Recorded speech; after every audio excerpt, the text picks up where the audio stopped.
Somewhere inside all of us is the power to change the world. That is our democratic right. That is our right to vote. Good evening and welcome. This is Face the Nation. Our topic of discussion today is the billion-dollar question: presidential or general election first.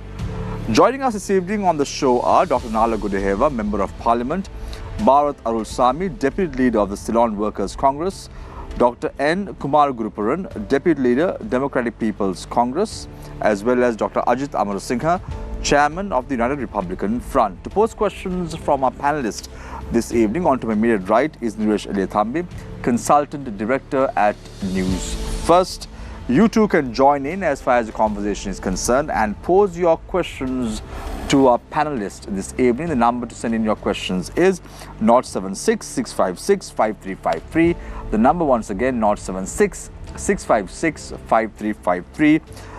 Let's get the ball rolling today with Dr. Nala Gudeheva, Member of Parliament. Dr. Gudeheva, are you a member of the SJB or an alliance with the SJB? I'm a member of the SJB alliance, not the SJB as a party. What is your role? See, we are still members of SLPP, from which we got elected to the parliament.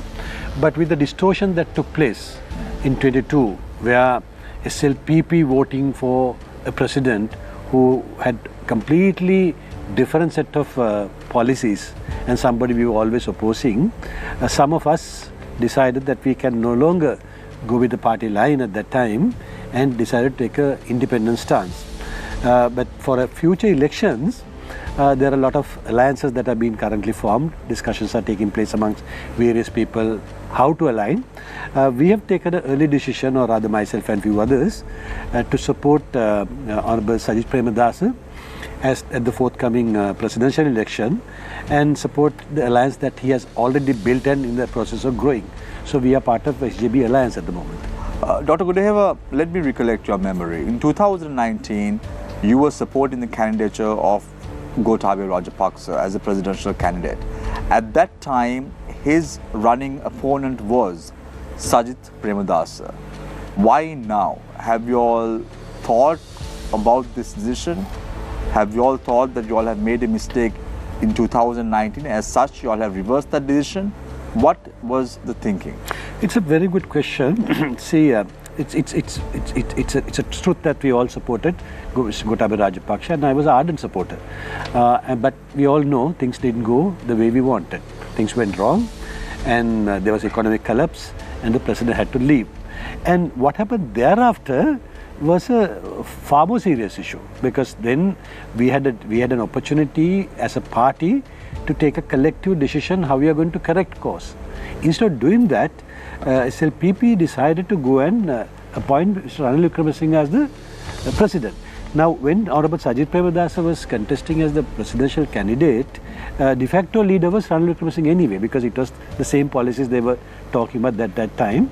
And then Sajid Premadasa defected that party and formed his own party, SJB. In not necessarily the same UMP, of course. Most of the UMPs joined them, but he has a certain deviations from Ranil Wickremesinghe's policies, which we believe we can work with. And now we have to take a decision: whom are we going to select? We believe the presidential election is coming, and at the presidential election there are likely candidates. Out of the likely candidates, we have decided Honorable Sajid Premadasa as the candidate that we can support. Dr. Gudeheva, just to understand again, what makes you think that Sajid Premadasa is the right candidate? Your decision may be wrong again. See, it's like this. Now, if you look at the current crisis that the country is going through, I have always given a lot of thought as to what kind of a leader we need next. Because we have gone through a crisis, we failed. And we need to look at the success and failures of our past presidents also in making that decision, particularly what happened with Mr. Gotabaya Rajapaksa, whom we supported. And now I have come to the conclusion, one of the most important things of the next presidential candidate is the political experience. because that is what went wrong with Mr. Gotabaya Rajapaksa. He was an amateur in politics. He couldn't understand what needs to be done, and he took certain decisions without consulting others, didn't work with the team, and a lot of political mistakes. And I think we can't do that mistake again. We have to pick somebody who has political experience. Second one, we need to pick somebody who has an understanding of the economy, who has a clear understanding personally, not with just support of some experts, but personally who understand economics. And having worked with Mr. Sajith Premadasa for nearly 2 years now, I have come to understand that he has a fairly good understanding of the current economic situation, and he has his own vision as to how we can overcome that problem. Third one is as a person, he has no dirt in his hand. He has no accusations of, in our country, most of the politicians have been accused of corruption. He has no such allegations, and I believe he's an honest politician. So that's the third advantage. And the fourth one is the most important one. I think everybody can talk about economy and economic growth and the numbers, etc. But I think we have a bigger issue with the people. People are suffering. People are going through a lot of difficulties. Unless you understand this serious problem that the vast majority of our population are facing, almost 1/3 of our population are in poverty now, right? So you need a person, a president, a leader who can understand the pulse of these people who are suffering, and I think he scores a point. So those are the 4 things. Well, Dr. Gudeva, one final question before I move to Bharat. Sarath Fonseca is in the SJB or outside the SJB? Actually, I am not qualified to comment on that, but just like you, from what I see happening, there seems to be somewhat a rift in the party at the moment. I don't know what would be the final decision. Don't you think that rift will befall your alliance also with the SJB in the long run? No, that is especially when it comes to I think his issues within the party, and the fact that he went against the party, went to courts, and all those things have created some kind of a problem within the party. That doesn't affect the alliance. Dr. Gudeva, one final question. This time, definitely one.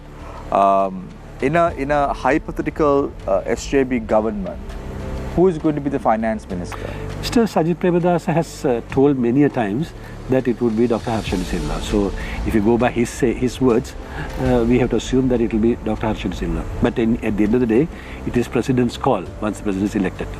Thank you very much. Dr. Nala Gudeva, a Member of Parliament from the SJB Alliance. I now move my attention to Bharat Arusami, Deputy Leader of the Ceylon Workers' Congress. Bharat, is politics a gimmick? It's all on the perception,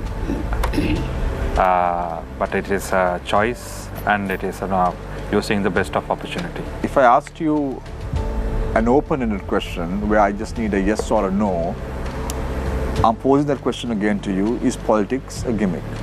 No, it's all about the emotions and understanding. So it is not a gimmick. Bharat, you say it's about emotions and understanding. Don't you think what happened on May 1st, Yes. announcing to the people of the upcountry that they would be given 1,700 rupees and not being able to implement that decision, aren't you playing with the emotions of the people in the upcountry?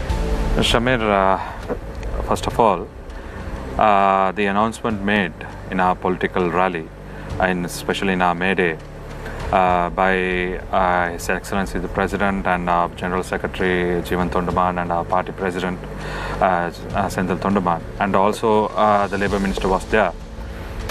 It is a decision taken by, we have to understand the concept of, we have a series of events took place before the announcement.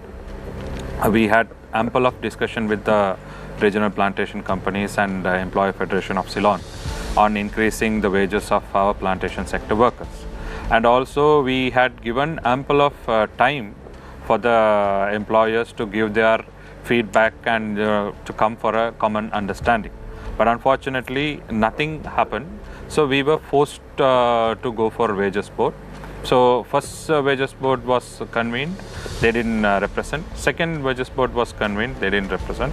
So we had to take a call with the Commissioner of Labour being the president of the wages board, notifying in a gazette that they are intended to increase the salaries up 1,350 as the basic wage and 350 as the allowance. So that was a milestone for us, because we being an alliance with the government and being a trade pioneer and the largest trade union, it is our duty to safeguard our people. So accordingly, we gave them time, and up until But 50, all this was about a circular, saying the word intended was there. yes, So you're trying to tell me, Bharat, a president who has so much of experience in government, for nearly 50 years in parliament, couldn't get a basic circular right. No, it's not a circular, it is a gazette notification. Yeah, that gazette notification, they couldn't get it which right. gave time for any person in this country, if they have any objection, before 15th, they need to file the objection. On 21st, yesterday, they have issued the gazette to pay 1,700. So it's all a gimmick. It's not a gimmick, it is by law. It is a procedure which is set out by law So in the labor law. you all just want to announce to the public of the country that you all were increasing this, and very well knowing that the gazette notification was wrong. No, gazette notification is there, no. That is what we have announced. We are confident that gazette notification is going to publish, and it has been published on 31st midnight and first morning technically. So we announced it, and 21st the gazette notification is published. You can go and check. But with that intended clause out. Yeah, that was a gazette notification for objection. Now yesterday, 21st, there is a gazette published confirming 1,700 as a salary. That is, as I told, 350 as the basic wage and 350 as allowance, and 80 rupees as overkill. So I don't see any gimmick in that. It is what we have promised to people, we are delivering. Aren't you all playing with the lives of the people in the upcountry? Why should you think like that? Because being in the government... Why do I get that feeling? Why do the majority of the people get that feeling that you are trying to play games with the innocent people's lives in the upcountry? Because, Shamir, most of them, see, we are trying to some or other get a wage hike for our people. No one is commenting anyone, any person is not commenting on the employers who are not telling that we can't pay the salary. Like we are wrongdoers when we ask salary. They are like okay-ish then if they don't pay salary. But you know, Bharat, there is a collective agreement between the plantation companies, estate worker trade unions and the government. That was ceased to exist in 2021. Yes, yeah, but however, if all these three parties get together and collectively decide on a wage increase, isn't that the way forward? Because you all are trying to pull from one side. The plantation companies have gone to courts already. The president is taking advantage at a public May Day rally to announce what he wants to do. Now we saw the manner in which how the president announced in Kalmune that he wants to build a memorial museum for Ashraf. But nothing happened between 2015 when he was the Prime Minister up to date with regard to the memorial museum. Shamir, I beg to differ on few statements. Yeah. See, without any proper legal understanding, without any proper planning, Ceylon Workers Congress will not enter into any activities. So accordingly, we consulted with the Attorney Generals whether we can negotiate. Did you consult the plantation companies? No, that's what I'm saying. That's what I'm saying. Attorney General, whether we can negotiate with the plantation company for a wage hike. So initially, we didn't quote any numbers like for a wage hike. We invited the plantation companies to come up with a reasonable amount of increment, but unfortunately they said they can't increase. But so what do you suggest us to do? As a trade union, as a being an alliance with the government, we made a maximum force to influence the government. Okay, take a decision on behalf of the workforce. And force it down the throat of plantation companies. No, why you supporting only the plantation companies? No, think about the plantation workers also. I'm asking see, Mr. when there is a process to be adhered to, why isn't the process adhered to? No, that is what we met with the plantation companies on numerous occasions. Right. We wanted them to come for a collective agreement. They refused to come for a collective agreement. Instead, they said we will sign an MOU, which MOU cannot be enforced in the court of law. So that we said no, we come for a understanding. If they didn't come for a understanding, so we were forced to go for wages board. This is not, you see, Ceylon Workers Congress is a trade union and a party. Always look into the productivity component of the industry. And we, being the people who were forefathers of building this tea industry, we have the responsibility to protect this industry as well. We'll come back to all that, Bharat, momentarily.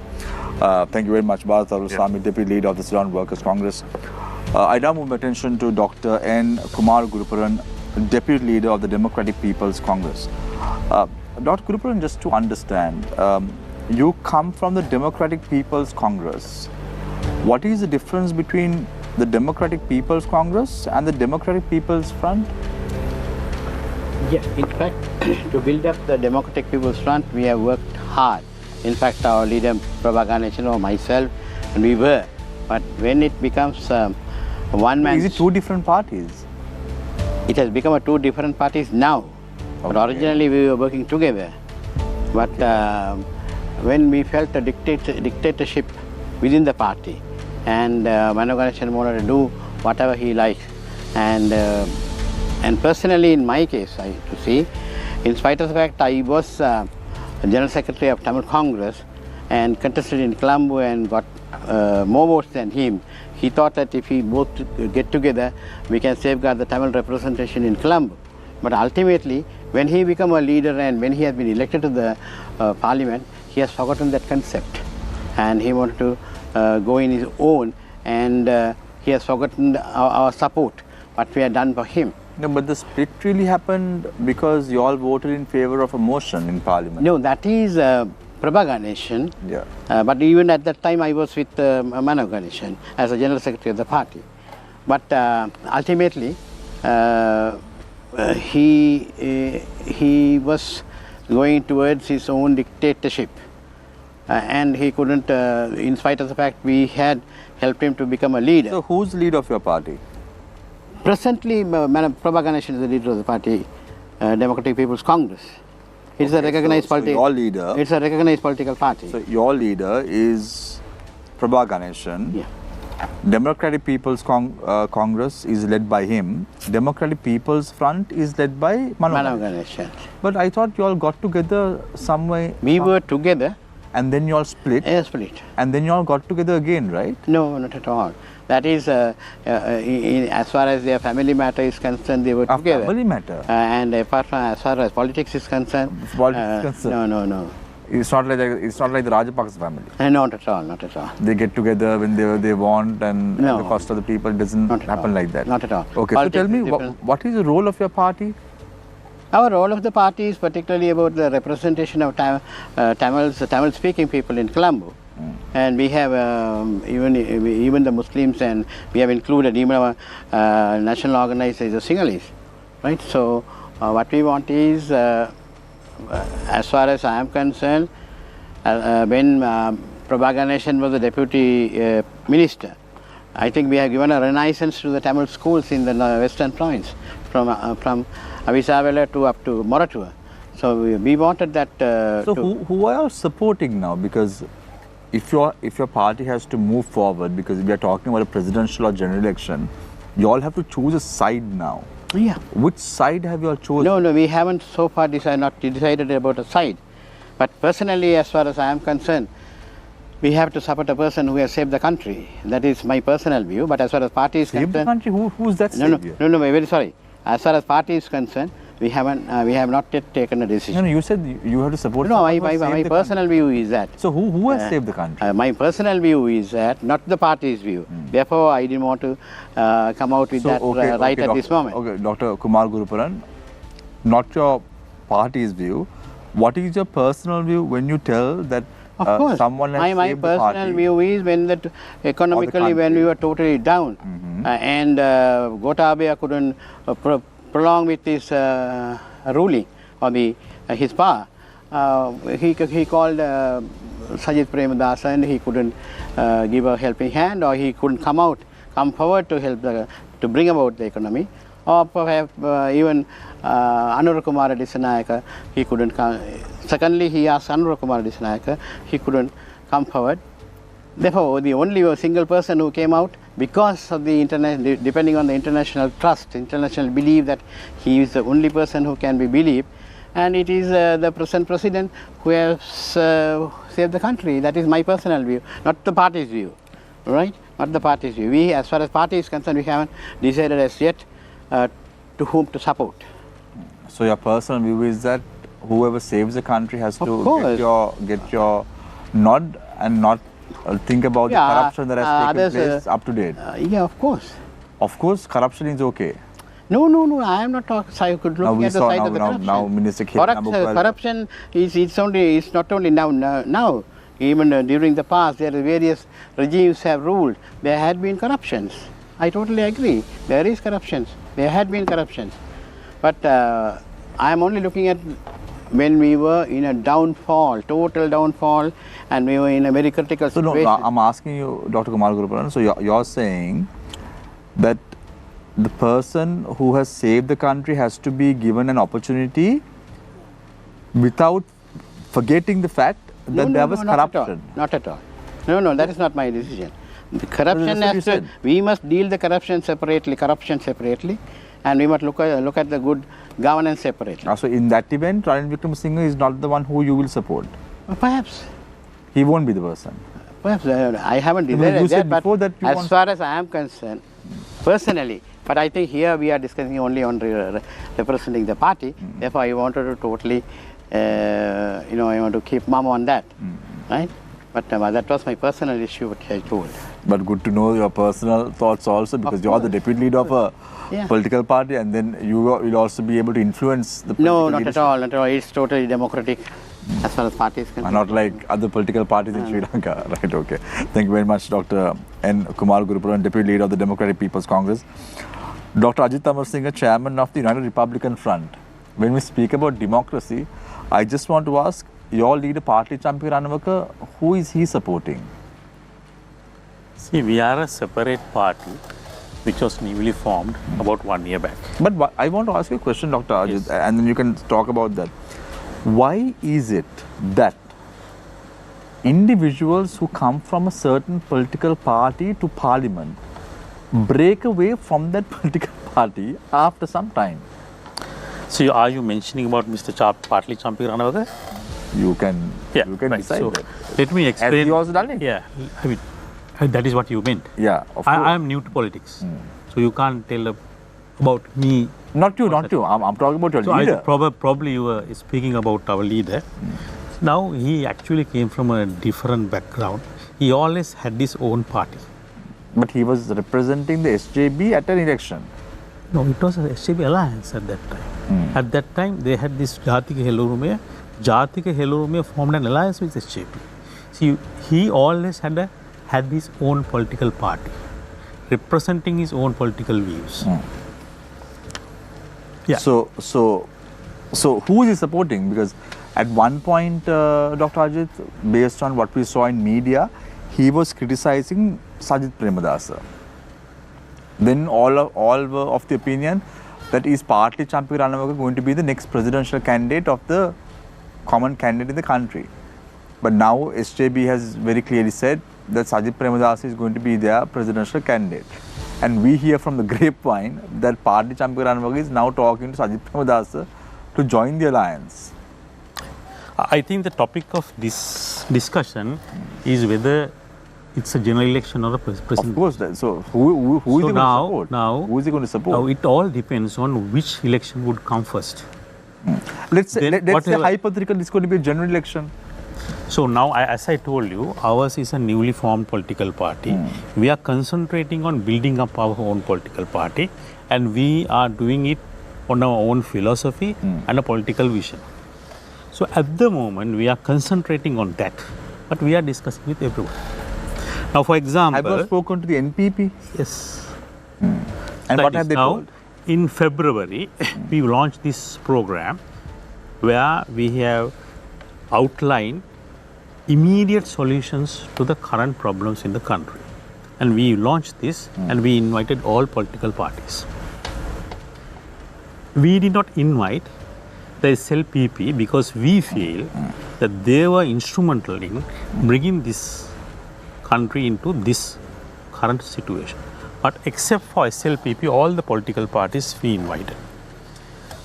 And all the political parties except for NPP participated at this event.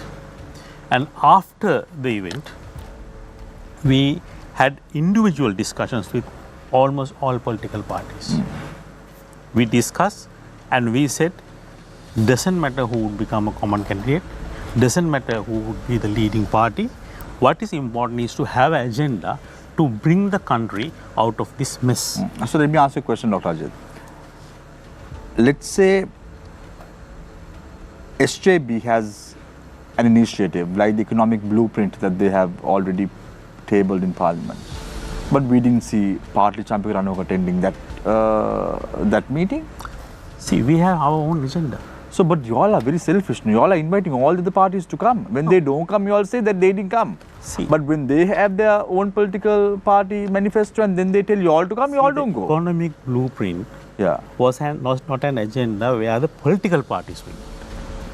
It was a professionals group that was invited, right? But they did not send us an invitation to take part purposely. in that. I don't know. I mean, it was a professionals. Economic blueprint was a program launched by professionals, not by political parties. But there is a saying, no, Dr. Ajit, there can't be two lions in the forest. Yes. There can be only one lion in the forest. Now, who's that lion? See, now we have not decided who that lion should be. Okay, so but we feel our leader is the most suitable leader to be the lion. Be the lion, definitely. Because he has proven with his track record, he is the person who has done in his ministries, performed best in his ministries, and he is the best person who is capable of leading. Rajapaksa also handled the urban development. Was he a minister? Was he a minister? But what did he do? What was he a minister? No, he was not a minister. He was a secretary. He was like a minister. He was the president's brother. He had the biggest budget. Our leader was a minister. And tell me one single ministry where he messed up.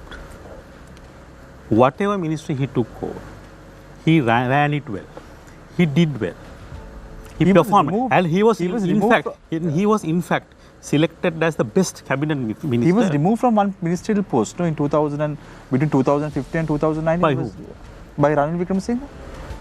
What ministry? Minister of Megapolis. No, he was holding it until that government fell. Continuously? Yes. Okay, I stand to be corrected there. But I'll check on that and get back to you, Dr. Ajit. So I want to open the floor for questions from our only journalist this evening, Niresh Sheritambi, Consultant Director at Newsfirst. Niresh, the ball is literally in your court. Thank you can now Shamir. pose. Thank you very much. So I'm going to ask Dr. Kumar Gurpara. Now, we are wondering whether it will be a general election or presidential, and furthermore, when would that be? It could happen sooner or it could happen later. Now, isn't this rather a ridiculous state of affairs for a democracy? Shouldn't it be more fixed rather than being at the whims and fancies of one individual?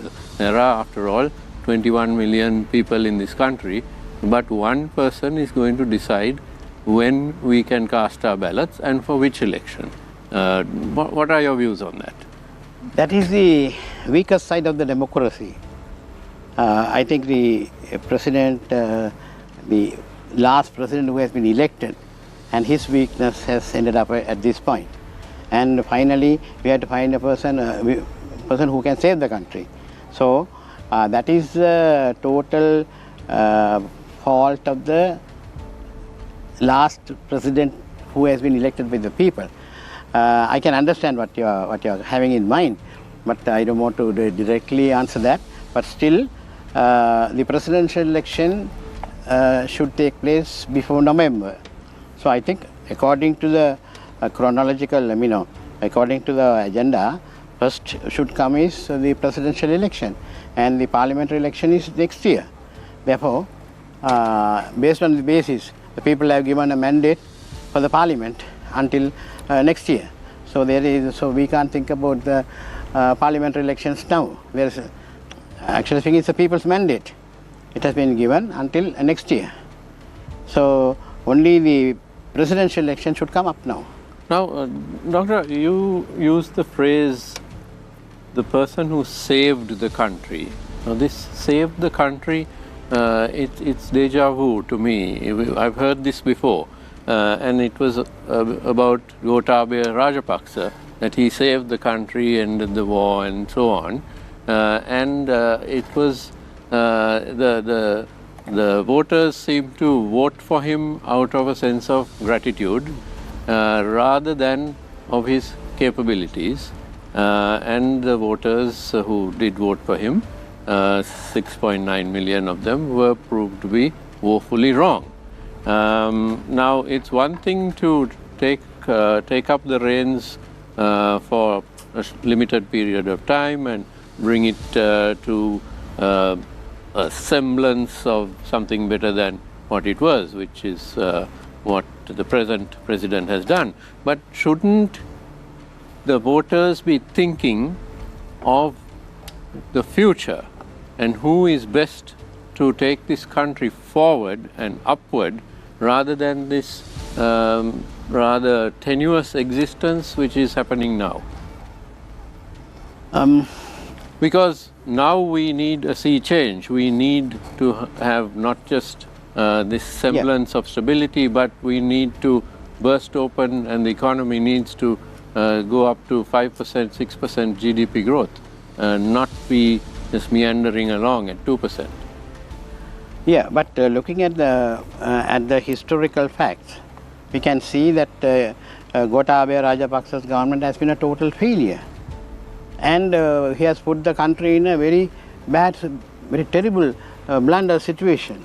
So from that, there is no other leader who can who are prepared to come up, because the international community doesn't have any trust on the leaders who are alternatively there.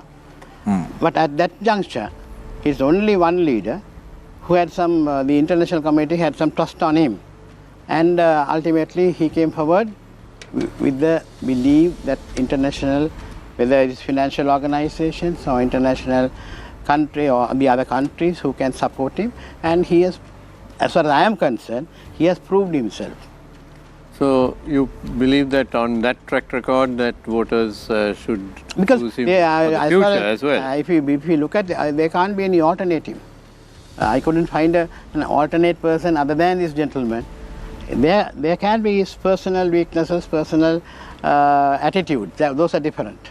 But as far as in bringing up the government, keeping up the economy to a renaissance, it has been done only by one leader.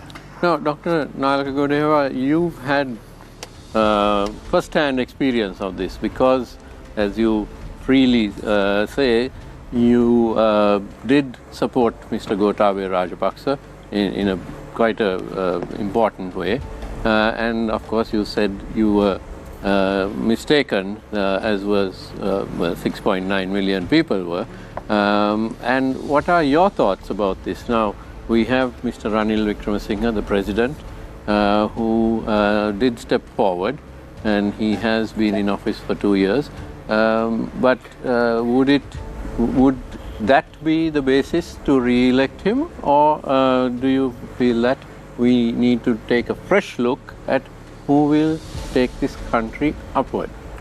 See, thank you very much for asking that question, because I do have first-hand experience as to what happened.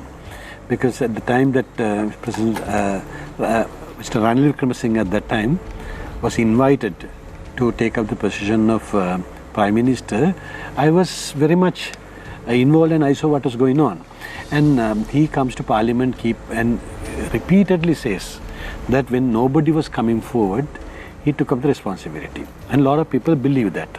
Even at these discussions like this comes as since Sajith Premadasa didn't accept and Ranil Wickremesinghe accepted. But what's the truth? The truth is, Gotabaya Rajapaksa, as president, was trying out various different people. He to my knowledge, he spoke to even Mr. Sarafonseca at that time, got him down and spoken to him. Asked Mr. Sajid Premadas, asked several other people, right? There may be others that I don't even know, right? But none of those people were supported by SLPP. It was only Gotabaya Rajapaksa making the offer, right? But what Sajid Premadasa did at that time was refuse that, because one, Mr. Gotabaya Rajapaksa was failing. Secondly, he didn't have support of the party which was holding majority parliamentary seats. So he couldn't have performed with SLPP holding almost 120 seats at that time. But when he came to Ranil Wickremesinghe, it was different. Because Ranil Wickremesinghe's name came from the Rajapaksa family. It was their full blessings that he was appointed Prime Minister, so he could do that. So this is something that the people of this country must understand. You can't compare the plight of Sajid Premadasa and Ranil Wickremesinghe at that time. Sajid Premadasa couldn't have performed anyway with a hostile party not supporting him. So Ranil Wickremesinghe had a different scenario. He was nominated at that time to Gotabaya Rajapaksa by the party. Then we saw that in public when they elected him as president. That's number one. Number two. Now, a lot of people say he saved the country. What has he done? Let me, don't think I'm biased, but let's look at the facts. Now, when Gotabaya Rajapaksa had to go, we had to pay annually about 5 billion debts US dollars. 6.7 that year. Thereafter, every year, $5 to $6 billion of debt we had to pay. And we became bankrupt because we were not in a position to pay that. So now 2 years have gone. What have we done? Debts are getting accumulated. Every year, those 5 billion a year is getting accumulated. We haven't paid any debt. Instead, we have borrowed 3 billion from multilateral organizations.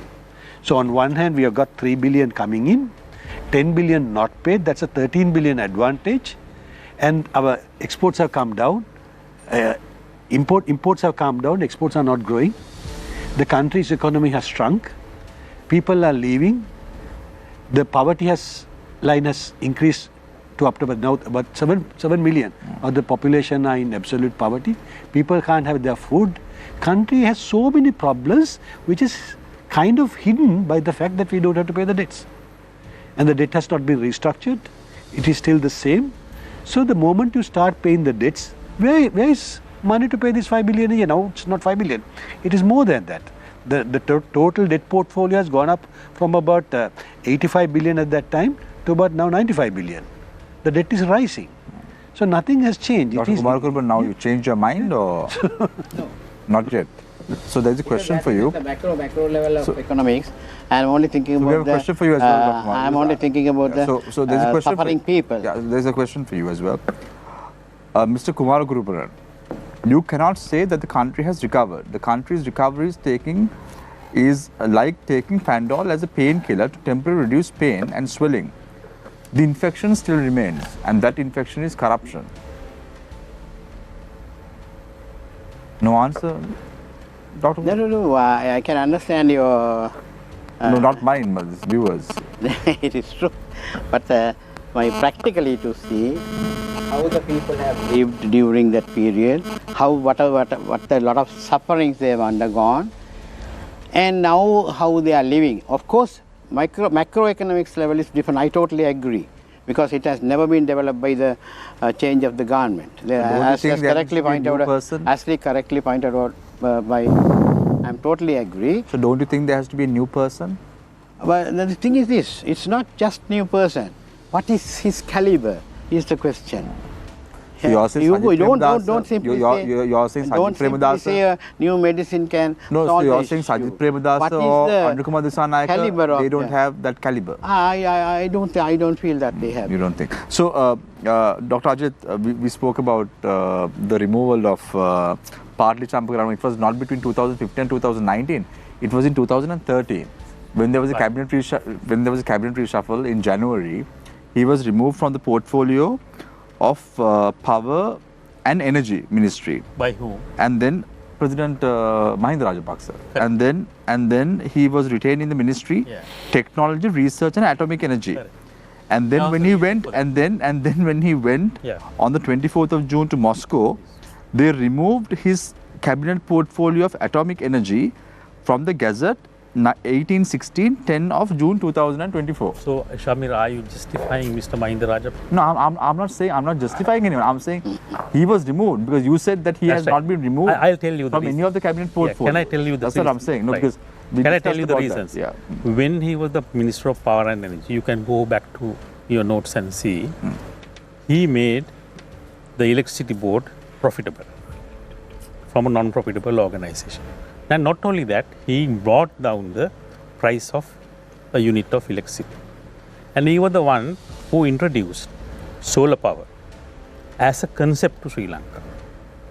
And also he had a lot of problems with the major diesel power generator owners.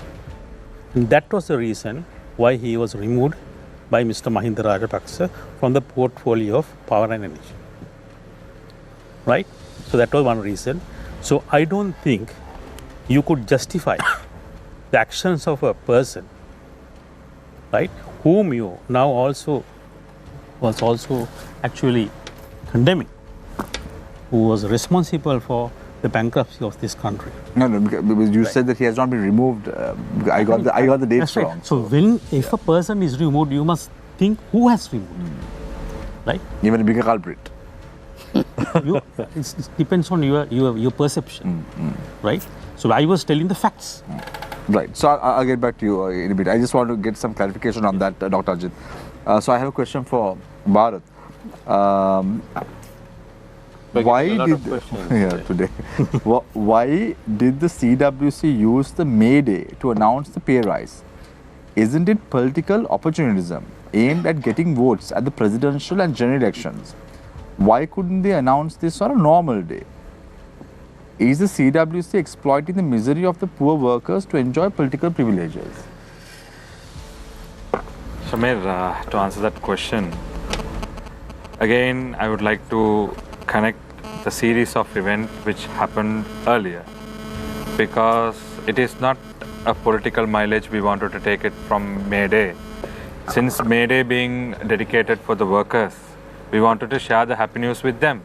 So there is no hidden intention or no political intention behind that.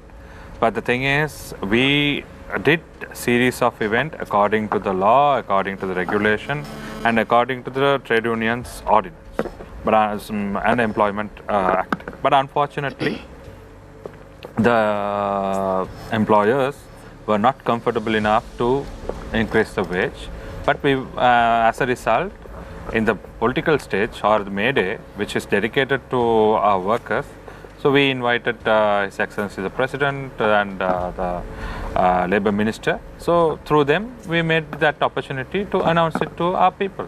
So that is no intention behind that, like, you know. So Bharat, are you trying to say that in the event, this 1,700 is not given to the estate workers, your party will relinquish all your portfolios, like Sendil will relinquish his governorship, and Jeevan will relinquish his cabinet portfolio for the estate livelihoods and wartime readiness? Because we have got Will that. not do it. We have got that. Like in, No, we will do it. Yeah, we have already done it. No, when President Gotabaya Rajapaksa was not not coming for the taking any decision on behalf of our people, we resigned from all our portfolios and walked out from the government. So it's not a big deal for us. You all walked out last minute. No. We are the first one to walk out. No. So you just check. We are the first one to walk out. When did you all walk out? So it is when the crucial period was starting. Crucial period. The crucial period started from the moment he took wrong decisions. So the crucial period really started at least 1 year ago. And I remember Dr. Godehevatham initially suggested that you all didn't want to even take portfolios in the Gotabaya Rajapaksa administration. You all left much later. No. When you all knew he's going to be ousted by the people. It is not about taking or leaving. No, it is all about delivery.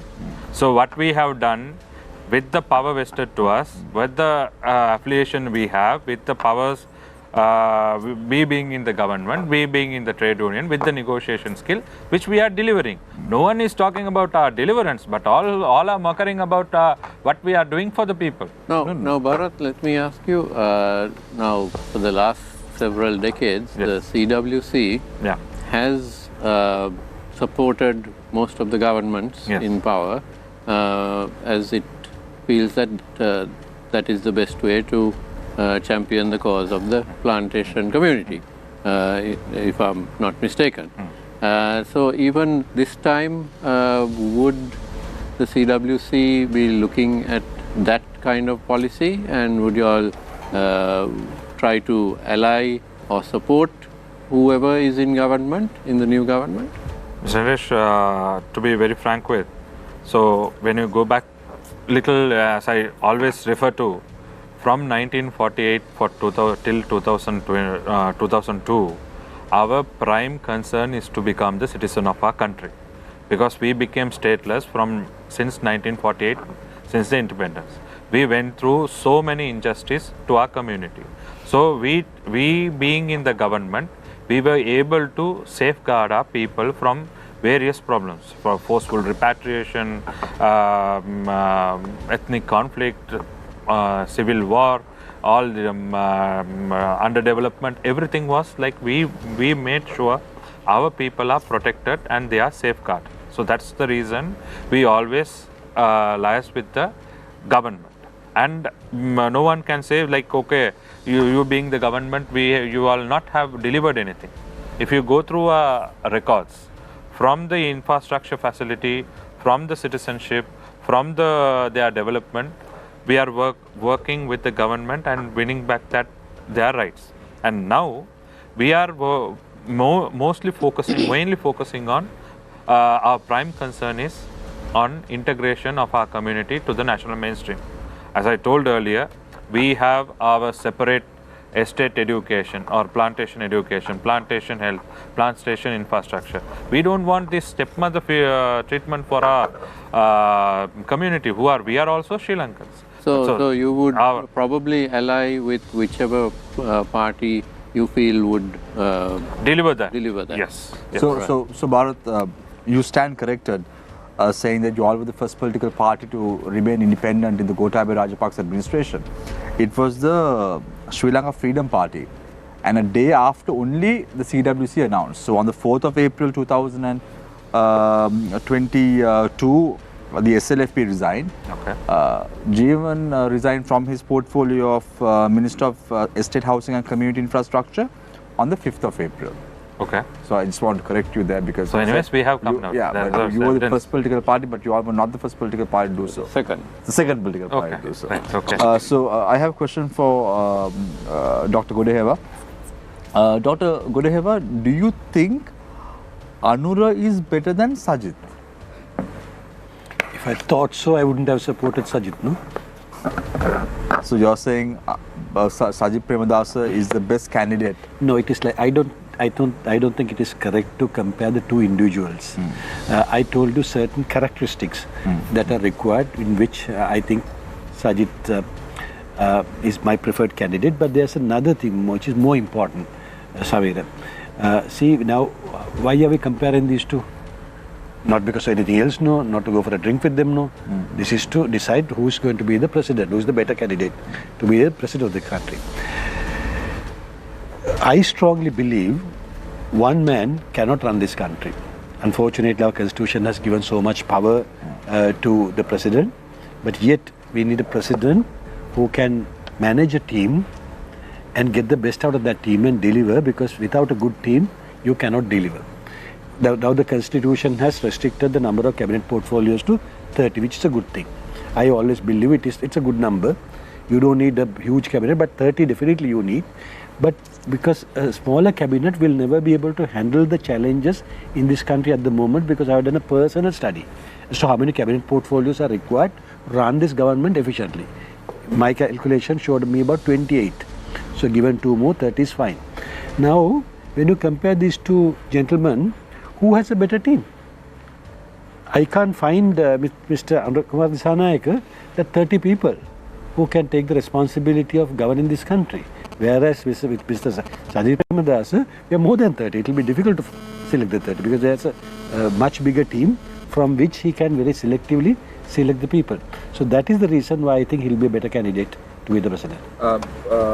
Kudehava, one of the allegations leveled at the SJB right now is the fact that they are taking in people who are riddled with corruption also. I don't want to mention names, but there is an allegation that is going around. What do you have to say about those allegations that have been leveled against the people? Leave out the general allegations, Samira. You name a person with corruption of the people who have joined SJB. Not talk about people in the SJB, those people who join. Name one person and tell the corruption, actual corruption that now we know if you're talking about the people who are in the SJB. We saw the central bank bond controversy, how there were MPs who were not even elected in 2019 who went on to print books to safeguard the interest of the primary dealers in the country. We saw that, Dr. Kudehava, and that goes without saying. But your question was different. No? Yeah, your question was about people who. Let me complete it. Yeah. Your question, your statement. Somebody has sent that question saying, corrupt people have joined. So I openly challenge anybody, come to the table and tell any person, name any person and show the corruption, because I can very correctly, none of us have been corrupt. It has been proven in courts. All those allegations were wrong, and all the people who have joined are clean people. So anybody can prove it otherwise, we are fine. But then the second question that you posed about people inside SJB, yes, there were one or two people who had corruption allegations. In example that you quoted is not a corruption allegation, that is more about trying to protect those people. So that is up to the SJB leadership to make a decision. That is not up to us. So the SJB has a final say. And do you think that this should be a deterrent at a future election? See, when you compare party by party, now looking at the parties who have governed this country, SLPP, UMP, and SJB also had a lot of people who had governed, and also NPP, at least 4 people who had held ministerial portfolios. I would say within SJB now, to a very great extent, it's a clean team. There are 1 or 2 people about whom we also have concerns, and we sincerely hope that they may not be given nominations. Dr. Kudehava, I spoke about 2 lions being in the jungle, and I posed that question to Dr. Ajit, saying, can they be an alliance between Sajid Premadasa and Party Champika Ranawaka? If there are 2 lions, who's going to be the presidential or the prime ministerial candidate? What do you have to say about that? Party Champika Ranawaka joining hands, will the SJB with arms wide open accept proposal in the future? See, my view is, at the end of the day, a president is selected by the people and the presidential candidate comes from a party, right? So there may be many good people who think that they can run the country, and of course they may be even capable of doing that, but unless they have the support of a grand party, that will never be a reality. So this is what many people who contest presidential election don't understand. They come and waste the ballot paper and don't score, because at the end of the day it's always the nominees of the major parties who win. So when it comes to Mr. Partli Champaka and Sajid Premadasa, let's forget about their individual capabilities. Sajid Premadasa is the leader of the opposition, leader of a major party. Mr. Partli Champaka doesn't have that advantage. So it is very unrealistic to think that he will have a chance at a presidential election. So, but if they can work together, if Mr. Partli Champaka can be a minister of a cabinet that is formed by Mr. Sajid Premadasa, personally I don't see a problem, but that is up to them to decide. Dr. Ajit? It's a question between the capability and a chance. Right? So, we feel, as members of the United Republic Front, he is quite capable of running this country. Whether he has a chance is a different matter. Right? It is up to the people of this country to decide whether he has a chance or not. As to whether there will be an alliance or not would be decided by the political forces of this country and how they will be aligned in the future. There are many more months to go, right? And who would become the main presidential candidate? Who would be elected? Who would contest for that? And who would join hands together are very difficult questions to answer at this moment, because we are living in an environment where there is a very volatile political situation. People are moving from one party or another. They are splitting, they are joining, right? But let us wait and see. So, Dr. Ajit, you said that it's up to the people, but it's not about the people here. It's also about the political parties that are in the fray. So you have to agree that the political parties have to decide whether they want to field Partly Champik Ranawaka as a candidate or not. Definitely, yes. For example... No, but will Partly Champik Ranawaka agree to hold a ministerial post than being it's a very difficult question to answer. The limelight. It's a very difficult question to answer at this moment. It all depends on who would be elected, how the forces will be aligned in the future. No, because we already know, Dr. Ajit, that Sajid Premadasa has already announced his candidature. Yes. He has said that he is going to be the presidential candidate. If there's general election, he will also be the prime ministerial candidate. That has been very well established. Anil Kumar Disanayak had also very clearly said that if there is a presidential election, he is going to be the presidential candidate. If there is going to be a general election, he is going to be the general election candidate as well, the prime ministerial candidate. But Partly Champik Ranawaka has not decided yet what he wants to do. What he wants to do. We have decided. That is why we have come out with a program. Right? This is the program around which we want all political parties to align. Yeah, but let's say SJP do not want to align with that. So let us decide. We have had discussions, they have agreed on this program, and let us see.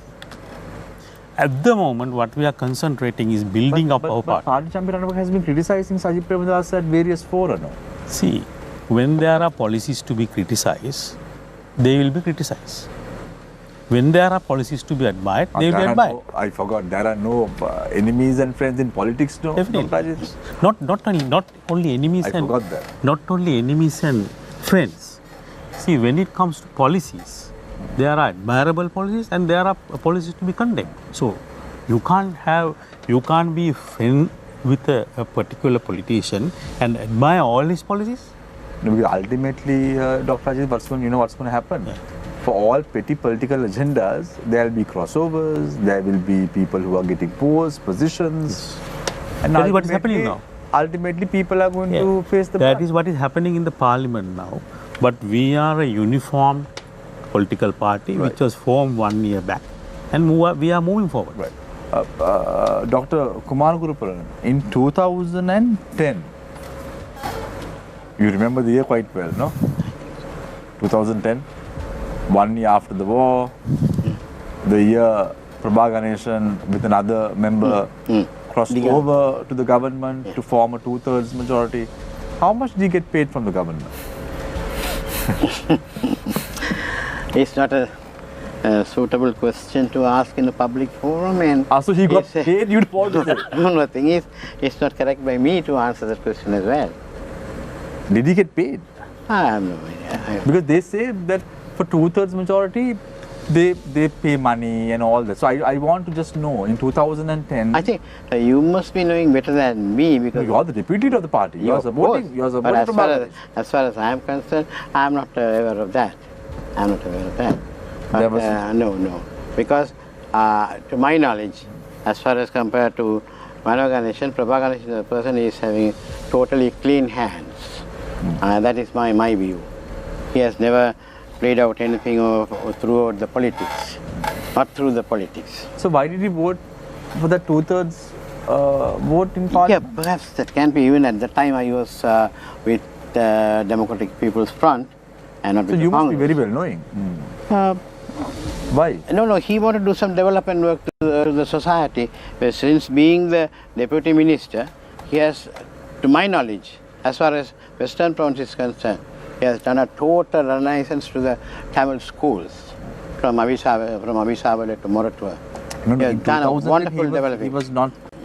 He was not a minister. He was appointed deputy minister after he crossed over. Yeah, of course. So I'm asking you, he crossed over because he wanted to do work for the people. Of course. Yeah, And that's why, without even considering whether or not the 2/3 majority is important to the people or not, he just went ahead and supported the. Just because he wanted a deputy ministerial post. His concern was only to develop the Tamil community. So his concern was to get a deputy ministerial post somehow or the other, and that was the agreement with the government. Even in justice, That is worse than even accepting money. Even in justice, crossing over is justified by judiciary, particularly based on that. If you can serve the people more, then it is accepted. Then you can cross over. But Doctor, in hindsight, looking back at every parliament where there has been a 2/3 majority, it's been a unmitigated disaster, hasn't it? Whenever someone has a 2/3 majority, they seem to go crazy. And of course, that is on the background. But as far as personally Prabha Ganeshan is concerned, he crossed over. Whatever he was imagining, he has done the best to the Tamil community as far as possible. Worse, Dr. Kumar Gurupuran, if you have crossed over to get a deputy ministerial post, it's even worse. No, That's what you said. You said that he took the deputy ministerial post after crossing over, and he did a lot of work for the Tamil schools in the country, definitely, in the Western Province. Definitely, not only for the Western Province, even throughout. So then, why wasn't he selected again to Parliament if he has done so much of work to the Tamil people? No, I don't get at you. What is it? No. He contested the next election also, no. But not in Colombo. But he didn't get a. But he never contested in Colombo. After that, he has never been defeated in Colombo. Where was he defeated then? He was defeated in Vanni. So he did work for the people in the Western Province. Then he went to Vanni to contest. Yeah, of course. Why? So he thought there are Indian origin Tamils as well to develop themselves. But don't you think the decision to go to Vanni was because that there was less amount of votes that preferential votes that you need to get into Parliament than contesting in Colombo? Perhaps those are all imaginations, myths. That is my view. Those are all imagination myths. Those who like to oppose him. Right. But as far as he is concerned, he had some constructive ideas. Dr. Gudeva, there is a notion right now in the country that if there was a general election, the SJB may score well at a general election, but if there is a presidential election, the NPP may fare better. Any thoughts on that? I think either way SJB will fare better because, as you very correctly said, general election definitely they have the grassroots level network than the NPP. They will definitely do much better.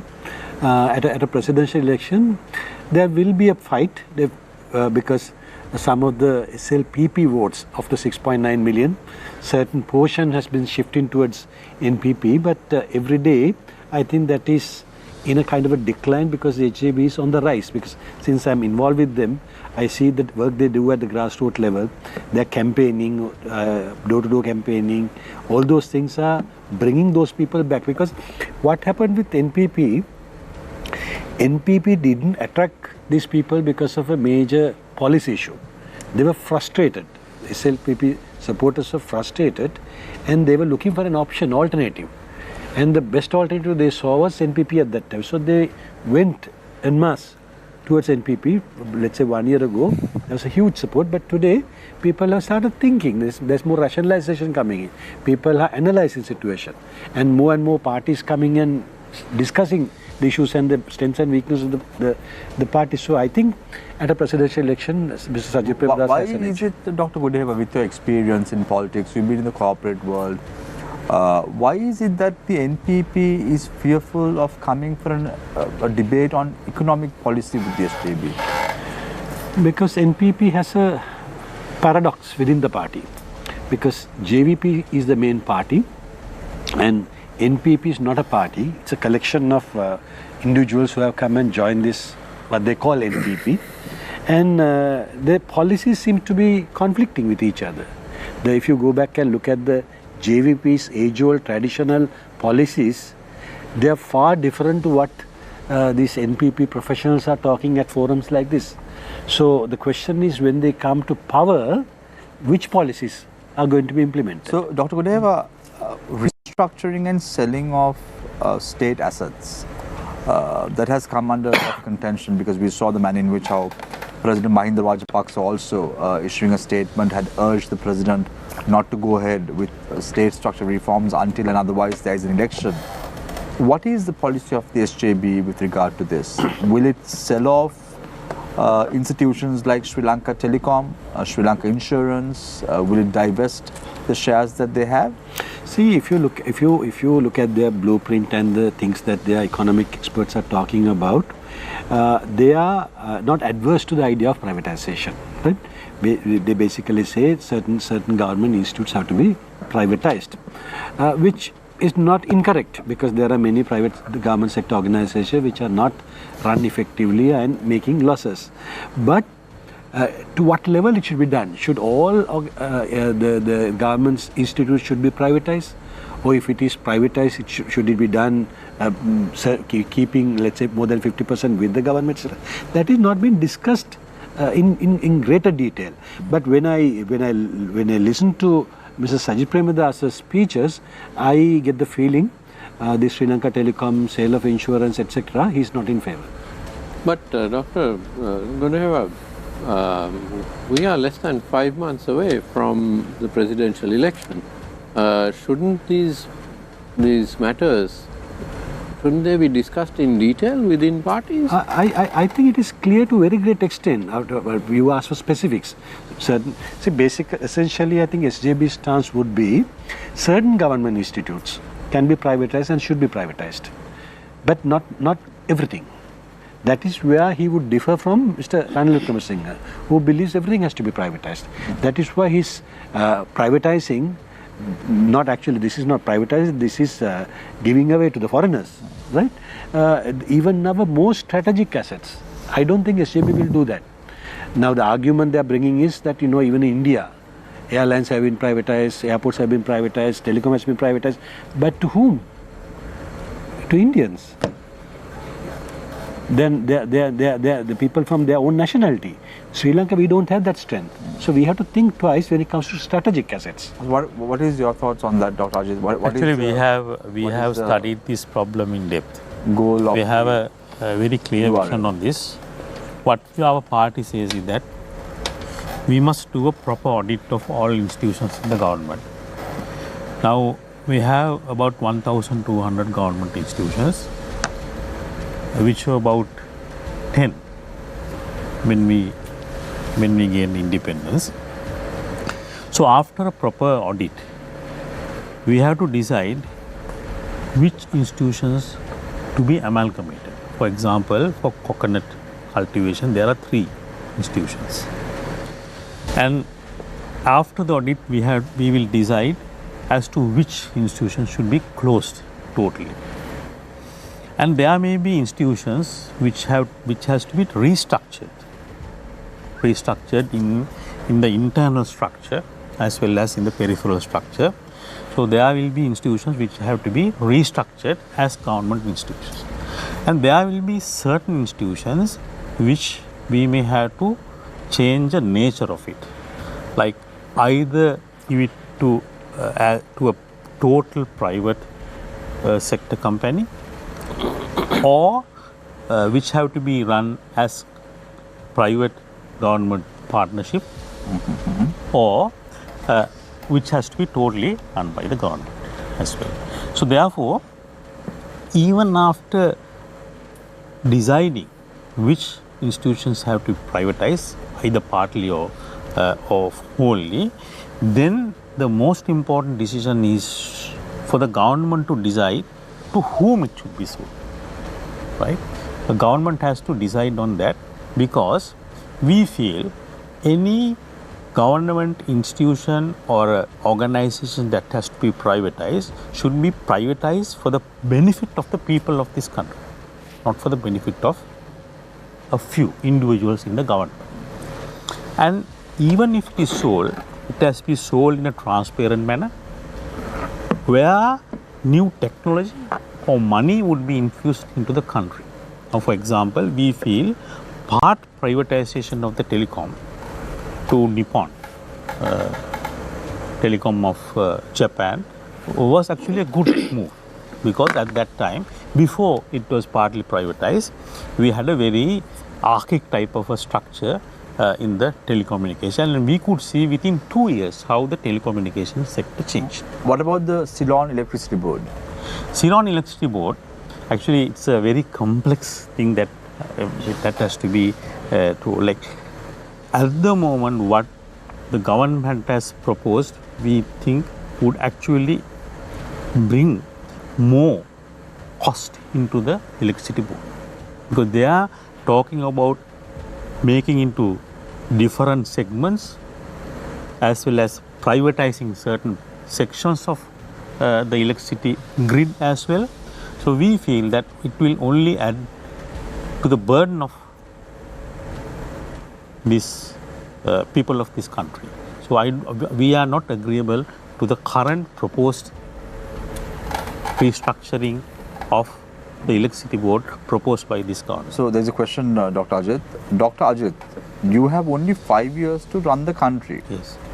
Do you think what you're proposing could be done? Yes, definitely. But Dr. Ajit, when would this audit of all these SOEs take place? As soon as the government is elected. Why can't it be done beforehand? Now, you have in Parliament all the reports of the Auditor General, which are presented to all the various committees, the important ones in Parliament. So you have the financials at hand. Yeah. So why can't those be studied now and decisions taken as to This which would ones, not be a financial audit. This would be a management audit. Right? So there's a difference between a financial audit and a management audit.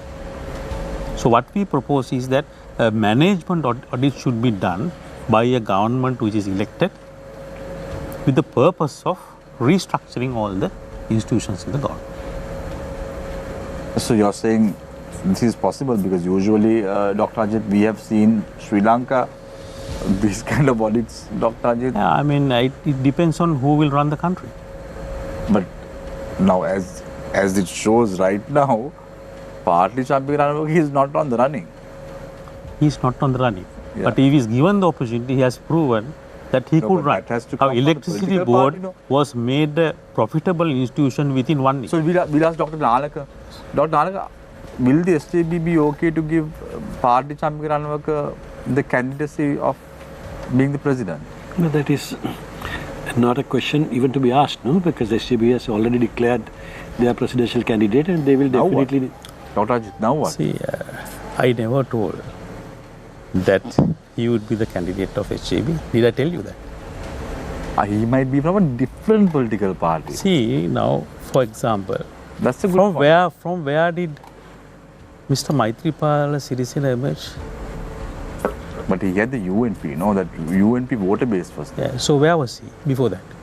SLFP. So why are you asking this question? So which party is Party So we don't know. We don't know. What we are saying is he's a suitable candidate, that's all. But it's up to the political parties to decide. But once again, Shamir, we have less than 5 months before the election. Yeah. Maitripala Sirisena had only 2 weeks. 2 weeks, 45 days Yeah, 45 in total to contest. Yeah. I thought But- it was just overnight over some hoppers at Temple Tree. No, it took much longer than much longer than that, Nirish. Yeah, Bharat, who are you all supporting? Presently, we are working with President Ranil Wickremesinghe. So our party General Secretary, Honorable Jeevan Thondaman, has a cabinet portfolio. So we strongly Senthil believe... Thondaman is the governor of the Eastern Province. Yes, he's a governor of the Eastern Province as well. And since he's being in the President's cabinet, so we are working closely with His Excellency the President. And also when it comes to an election, our party national council and our executive council will decide who. Because predominantly, Bharat, you all have never supported the losing horse. That is smart. We are. Oh, you all always, always support either who's going to win or who will win, and then you all will No, support it is that all party members decides, and also we take the mandate of our people. So it is not an individual decision. It is a decision of collective members. So you're saying the estate people support Ranil Wickremesinghe? It depends on the election. You will see in this election. No? So who is your party going to support? So that's what I'm saying. Currently, we are working with His Excellency the President. We think he's a leader where he takes the country where it ought to be, and also accordingly, it is evidential that he is like resurrecting all the economic mishaps which happened earlier, and we strongly believe in the future he will deliver that.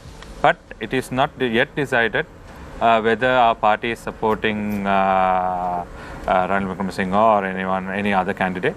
It all depends on the party collective decision. Hypothetically, if Ranil Wickremesinghe doesn't contest an election, Yes. what would be the decision of the... That is what, as I told you, our party will be decided. It is not a single person decision. Even our party president or general secretary or executive council member can't take decision. It is a party national council takes the decision. So we will definitely announce who will be the. I'm just curious, Bharat. I've always wanted to ask this from Sendil Jeevan, and now you're here, so I'm going to ask that question from you. Why did you all decide to support Ranil Wickremesinghe at that election which was held in Parliament? Because What was the reason? Because usually the CWC always supports where they can gain something. They have never predominantly, in my 20-year, I don't know, you must be more than that. A little bit more than that. 20 years. So collectively put together with 45 years of experience in journalism, we've never seen the CWC supporting a losing horse.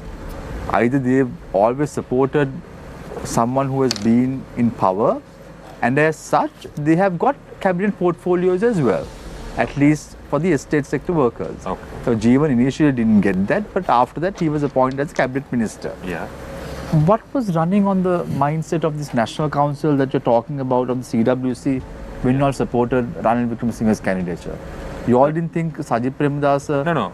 Actually, Dala Salaperum was not a good option? No. Actually, we had discussion with all the candidates who were decided to run for president in the parliament election. Even Dala Salaperum? Even Sajid Premadasa. Even we had discussion with Andhra Kumar Disanayak. Dala Salaperum was the... Then initially we had discussion with Sajid Premadasa. Yeah, and then what? Then it was decided Dala Salaperum.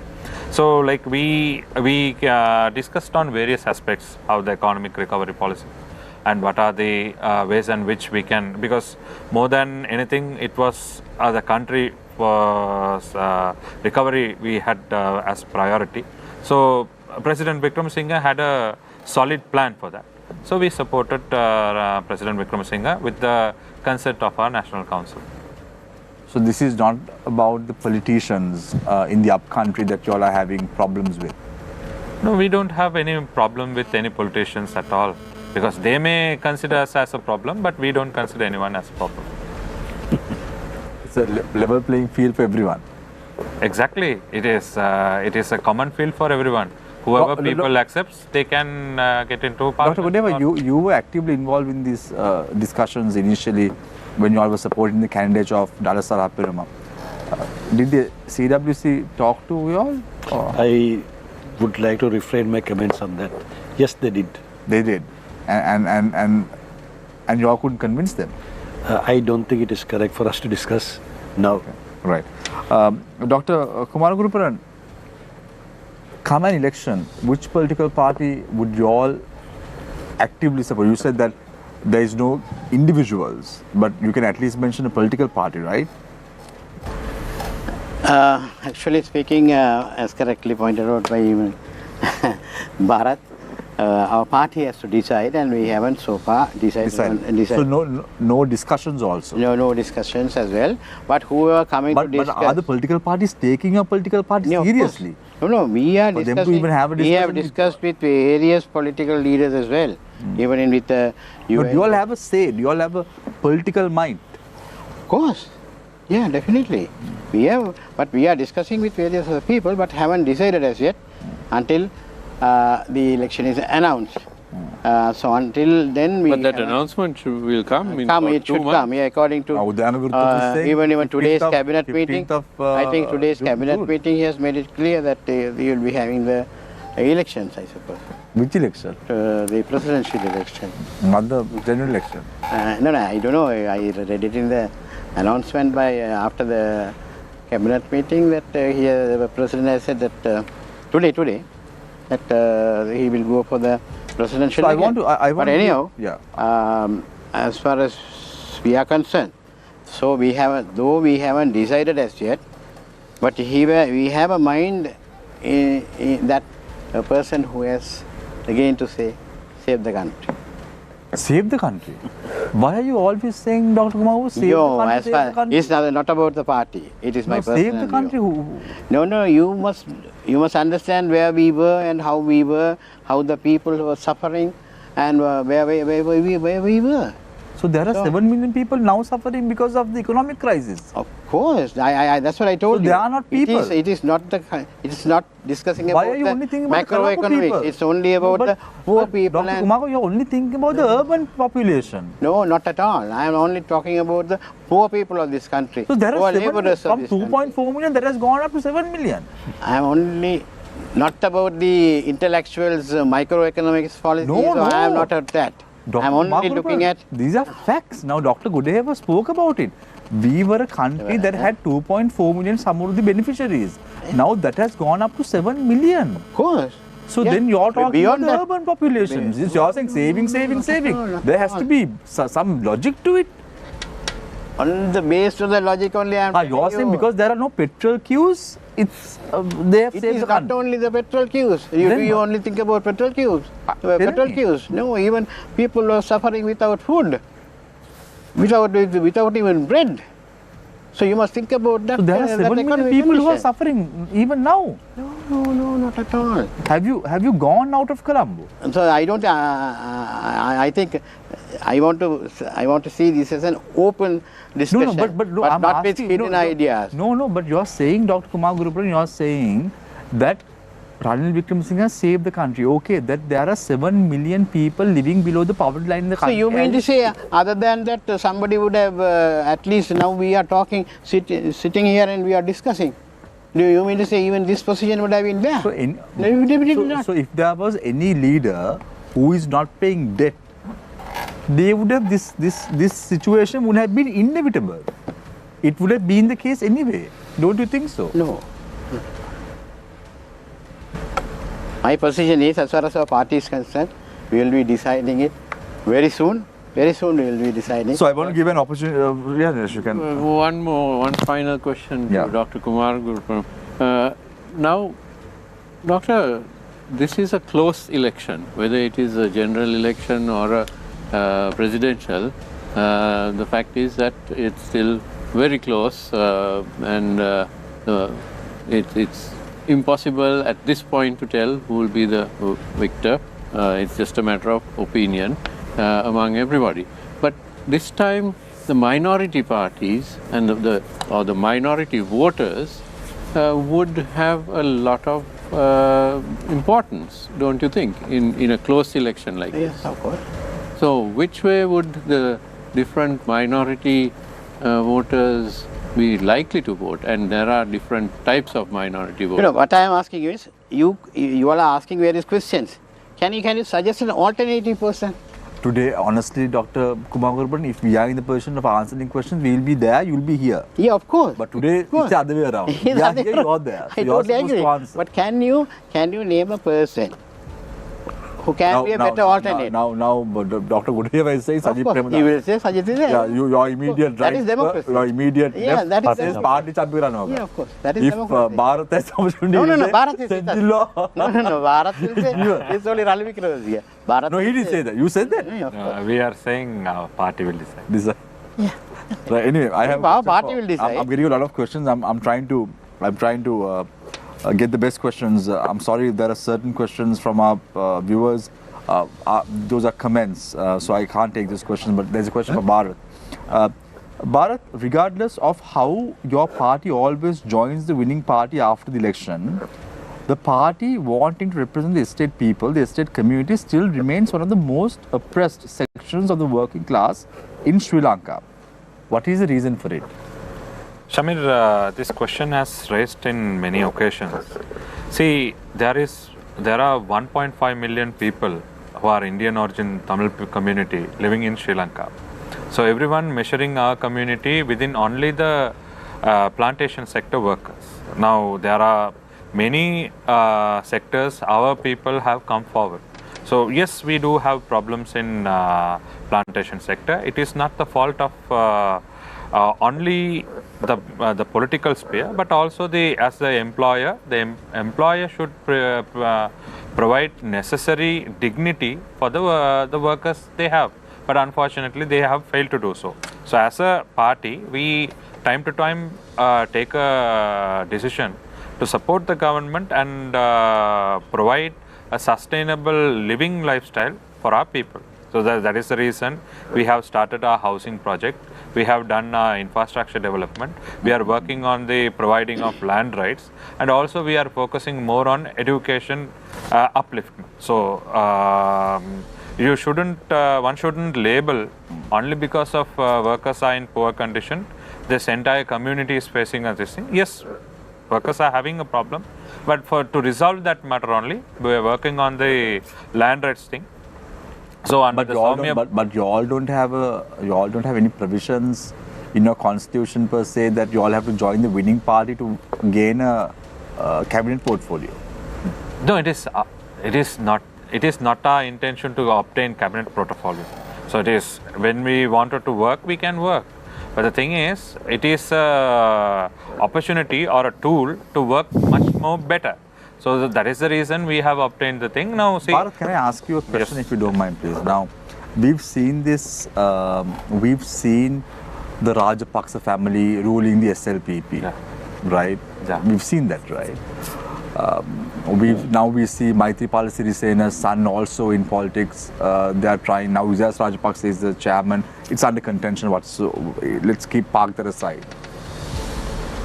Do you see one day the young Bharat Tarulsamy that we have here being the leader of the Ceylon Workers Congress? Mr. Shamir, already our party. No, my question is I'll tell you. Will it be someone apart from a Tondaman? Yeah.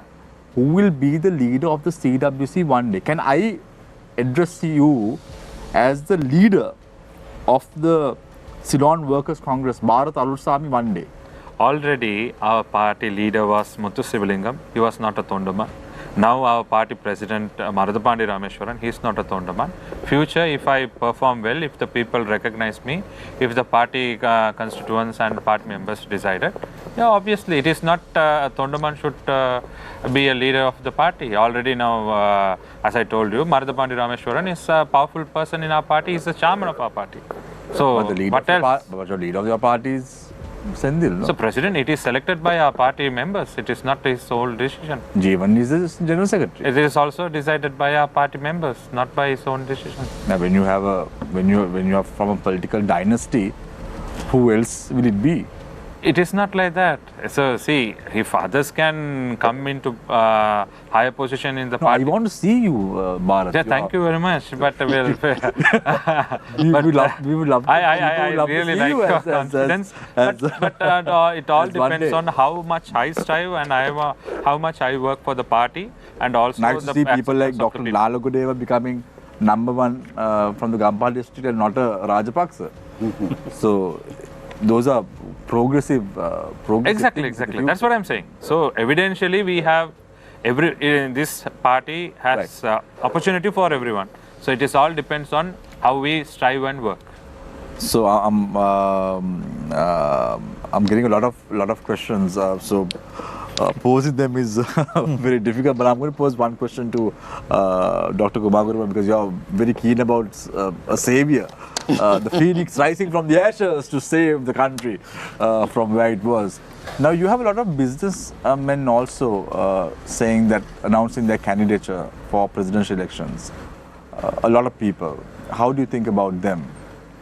No, I couldn't get it. There are a lot of business personalities also announcing their candidature for the elections. Haven't you considered about them? No, because my personal feeling is they have totally been in the business, and it is only their personal interest and not at the interest of the country. That is my personal feeling. Right. The way forward, let's start off with Dr. Ajit Amarasinghe, Chairman of the United Republican Front. Dr. Ajit, presidential or general election first, what would favor your party? See, this whole question is raised, I feel, because we are not living in a total democratic country. In a fully democratized country, the election should be decided by an independent institution. We have independent institution, but the elections are held at the whims and fancies of a ruling party or a class or a person. And this is called a type of a managed democracy or guided democracy, where there is democracy, but democracy is manipulated in a manner that is suitable for a certain segment or section of the ruling class. Now, who wants a general election first? Is it the people? No. It is the party that has been rejected by the people who wants a general election first. Right? It is very clear. They are the people who are insisting that a general election has to be held first. For what purpose? See, we feel as a political party, this is done with the intention of destabilizing the country, basically. Right? Now, if a presidential election is held first, one person will win. One person has to win, no? Yeah. Two. There can be two, no? Two, no? Right. So once that two happens, lions in the jungle. yeah. So in a president, one person will win, and what will happen is that afterwards, the parliament will be anyway dissolved. So once the parliament is dissolved, it's very likely that a party with a majority will be in power, right? And we feel that if a president and a political party is in the same is from a same group, the country will have a stable government, right, which can decide on as to what direction the country could go. Whereas if a general election is held, we can see that it's very likely no party will have absolute majority. Right? So if a general election is held first and a presidential election is held later, we may have a situation where there is no stable government with a majority in the parliament, but there is a president who is from a different political party, and there will be very unstable government. Now, what we feel is that at a juncture where the country is in an economic mess, economic bankruptcy, we must have a stable government which would be able to take decisions and move forward. So actually this intention of having a general election is to have an unstable government for the next 4 years at least. And at the end of next 4 years, these dark forces who are not in power thinks that at the end of 4 years, they will have a chance, because people may think that they are better than this mess. So I think we should not get involved in this mess, but we must have a uniform agenda where first we decide who has taken this country into this mess and make sure that they won't come into power at the end of 4 years. Aged. Right. Thank you very much, Dr. Ajit Amarasinghe, Chairman of the United Republican Front. Dr. Ajit, I want to ask you a question. May I? Yes. If there is a hung parliament, Yes. would that favor Ranil Wickremesinghe? It's a very difficult question to answer. Where would Ranil Wickremesinghe be if there is a hung parliament? Anyway, his term ends in September. And don't you think that would favor him For what? at a future election? It depends. I personally feel like from all the surveys that have been done up to now, By whom? no survey, many people, no survey has predicted that he has more than survey? 4%. More than 4%. Yes. He himself doesn't have more than 4%. Try telling that to Harin Fernando. Right. Thank you very much, Dr. Ajit Amarasinghe, Chairman of the United Republican Front. I now move my attention to Dr. N. Kumar Guruparan, Deputy Leader of the Democratic People's Congress. Pardon? What's your final thoughts? Because if we are sticking on to if we respect our constitution or whatever our norms, the next election should be obviously the presidential election, because the parliament has the people are given mandate up to next year. So why should we think about the parliamentary election? So automatically, if we are sticking on to our stipulated standard, the next election should be the presidential election, and for the parliament people are given mandate until next year. So why should we think about the parliamentary election? Right. Thank you very much, Dr. N. Kumar Guruparan, Deputy Leader of the Democratic People's Congress, Bharat Sami, Deputy Leader of the CWC, future leader of the CWC. Yet again, it all depends on the work. I don't know whether you'll be allowed to come on the show again, Bharat. Anyway, yeah. Final thoughts. Actually, by constitution, the president election should be held. And I think now at the rate of the economic growth and also the support we are getting from the international stakeholders, especially from the IMF, World Bank and Paris Club, and also the bilateral relations we are having with other countries, I think they also feel there should be a strong head of state. So on that context, and also the people, now even the opposition or anyone per se, they are saying, this president doesn't have a mandate to, it's not a popular choice. But I hope any president, any candidate who present himself for the president election should have the mindset or prioritize people first more than anything. So I think according to our party and also the majority's decision, the president election should be held. And as a party, we are ready to face any election, despite parliament election or president election, we are ready to face any election. Thank you very much, Bharat. Dr. Nala Gudheva, Member of Parliament, now representing the SJB Alliance. See, after you call for this meeting, today we got a text message after the cabinet meeting in the entire country that the president saying that it will be the presidential election that will be held first.